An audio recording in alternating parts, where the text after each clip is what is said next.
Hi, it's Lesley Fightmaster. Today's tutorial is about principles of the Vinyasa practice. Dennis Oldenburg asked for this tutorial and he's from Germany, so hello Dennis.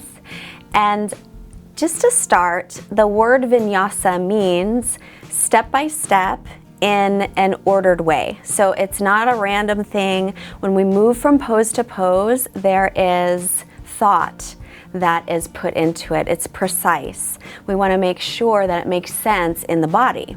That's why we don't do, from one pose standing up into all of a sudden, right down on your back, and it's not random. So Vinyasa, step by step in an ordered way. Vinyasa comes from, for the most part, from the Ashtanga tradition, and from Ashtanga we also have some principles that I think translate really well to the Vinyasa practice. There's three things in Ashtanga. It's called the Tristana: breath, bandhas, and drishti. So the breath is in and out through the nose, and it's always the inhale and the exhale are equal in length, and there's a slight constriction in the back of your throat. It's Ujjayi pranayama. It means victorious breath. And the constriction in the back of the throat, just a little bit. You don't want so much that would hurt your throat. So you want your breath to be about loud enough for you to hear it, and maybe the person next to you, but not the person on the other side of the room. That wouldn't be good for your vocal cords. So the Ujjayi pranayama, it helps to keep the mind focused. It also helps to warm the body from the inside, which is wonderful for Vinyasa.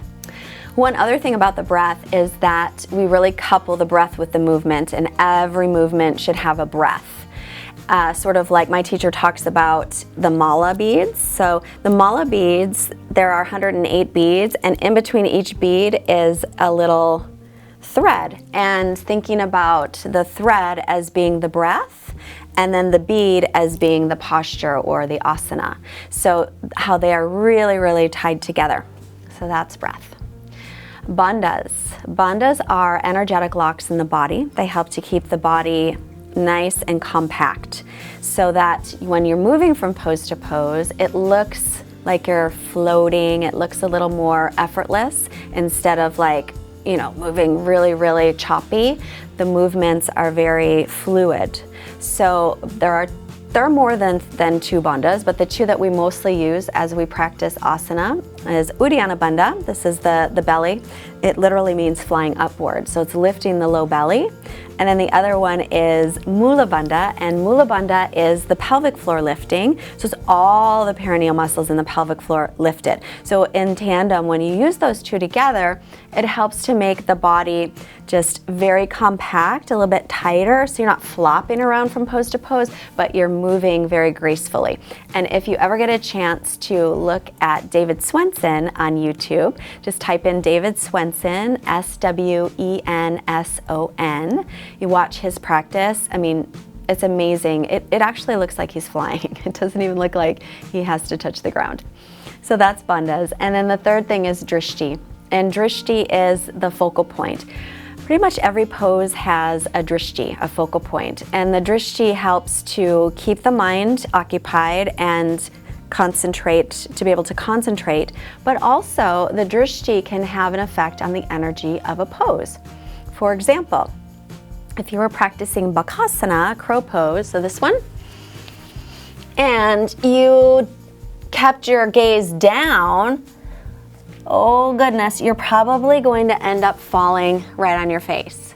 But if you keep your gaze slightly forward, then the energy of the pose also goes slightly forward, so that when you're balancing, you won't, hopefully, most likely, fall right down. So it's kind of like when you're on a tightrope. It's like, don't look down, or if you're up high, don't look down.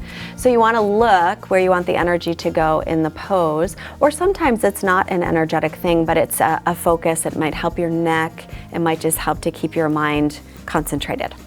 So I think those three things, breath, bandhas, and drishti, are really, really good for the principles of Vinyasa practice. And remember, it's just step by step. It's linking breath and movement. Make it as fluid as you can. And Dennis, I hope that that was helpful for you and anyone else interested in the principles of Vinyasa.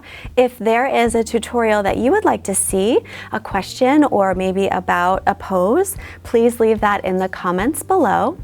Thank you for subscribing. If you liked this video, please hit the like button. And thank you so much for the donations. Sometimes we get $1, sometimes we get $20. I am so grateful for anything. And if you can't donate, that's fine too. Believe me, I totally understand. But if you wouldn't mind sharing the videos, telling a friend, so that we can spread the word for free yoga. I hope you have a wonderful day, and namaste.